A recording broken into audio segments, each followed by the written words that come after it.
Assalamualaikum warahmatullahi wabarakatuh. Perkenalkan, nama saya Tasya Ramadhani dengan NIM 3221-2010-22. Di sini saya akan mempresentasikan hasil dari PPT saya, yang dimana pembahasan saya yaitu strategi pembelajaran. Dimana strategi pembelajaran itu dapat dipahami sebagai suatu cara, seperangkat cara, teknik yang dilakukan dan ditempuh oleh seorang guru atau siswa dalam melakukan upaya terjadinya suatu perubahan tingkah laku atau sikap. Strategi pembelajaran ini juga merupakan salah satu cara yang digunakan guru dalam menyampaikan materi pelajaran. Di sini saya membahas dua rumusan masalah.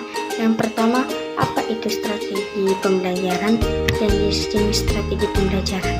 Nah, yang kedua, strategi pembelajaran seperti apa yang saya lakukan ketika saya menjadi seorang guru atau dosen.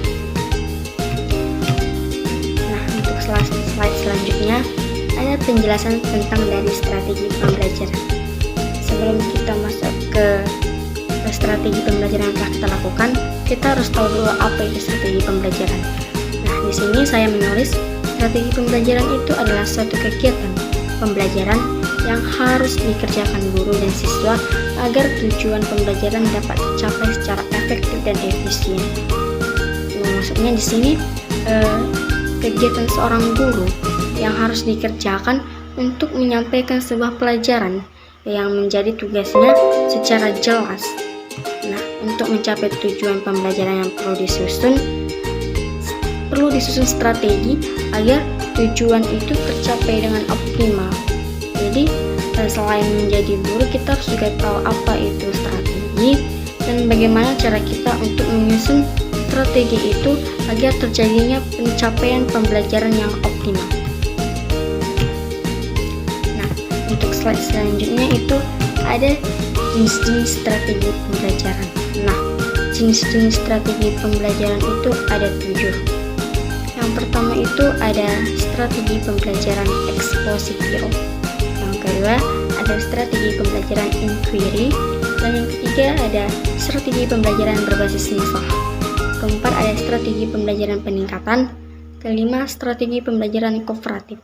Dan yang keenam strategi pembelajaran kontekstual atau CTL. Yang terakhir ada strategi pembelajaran afektif. Kemudian kita masuk ke rumusan masalah yang kedua, yaitu strategi pembelajaran yang dilakukan ketika menjadi guru. Nah, di sini saya mengambil strategi pembelajaran ketika saya menjadi guru. Saya mengambil strategi pembelajaran berbasis masalah. Mengapa saya mengambil strategi pembelajaran berbasis masalah? Saya mendapat menyatakan alasannya. Yang pertama itu,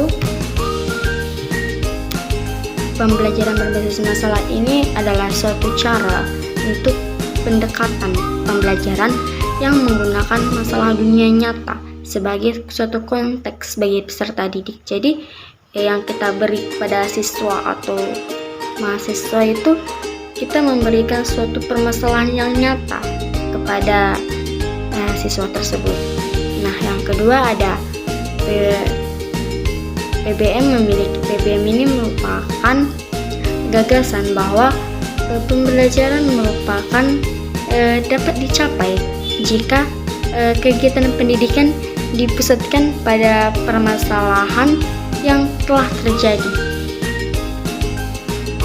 Jadi, maksudnya di sini pembelajaran dapat dicapai jika kegiatan pendidikan dipusatkan pada tugas atau permasalahan yang terjadi. Jadi, benar-benar ada masalah yang terjadi sehingga siswa dapat dengan mudah menemukan solusinya.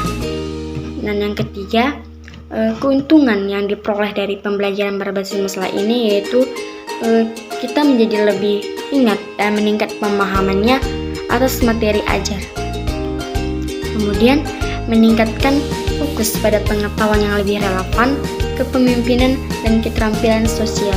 Jadi, keuntungan yang diperoleh dari pembelajaran berbasis masalah ini sangatlah banyak. Salah satunya tadi seperti pemahamannya atas materi ajar. Jadi kita lebih memahami materi tersebut ketika kita tahu ada permasalahan, kemudian ada kita cari solusinya. Yang keempat ada melalui pembelajaran berbasis masalah, meningkatkan keterampilan kognitif termasuk berpikir tingkat secara positif akan memberikan dampak etos kerja yang tinggi dan membiasakan untuk kita berpikir kreatif. Jadi ketika kita punya masalah, kita pasti menggunakan pikiran kita untuk berpikir secara lebih kreatif lagi atau kritis untuk menemukan solusi dari permasalahan tersebut.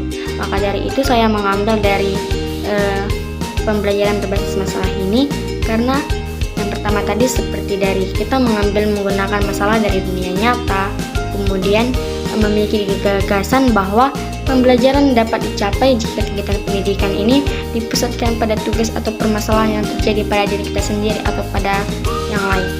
Kemudian keuntungannya juga ada, meningkatkan fokus pada pengetahuan yang relevan, kepemimpinan dan keterampilan sosial. Yang terakhir tadi dapat membuat kita menjadi memberikan dampak etos kerja yang tinggi dan membiasakan untuk berpikir secara kritis. Kemudian untuk mencapai strategi pembelajaran berbasis masalah ada 6 langkah strateginya. Yang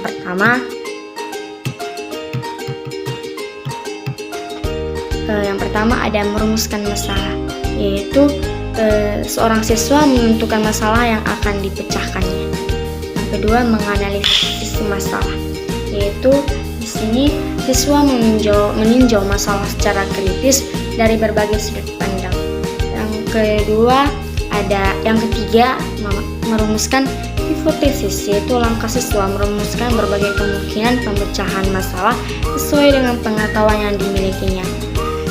Yang keempat mengumpulkan data, yaitu langkah siswa mencari dan menggambarkan informasi yang diperlukan untuk pemecahan masalah.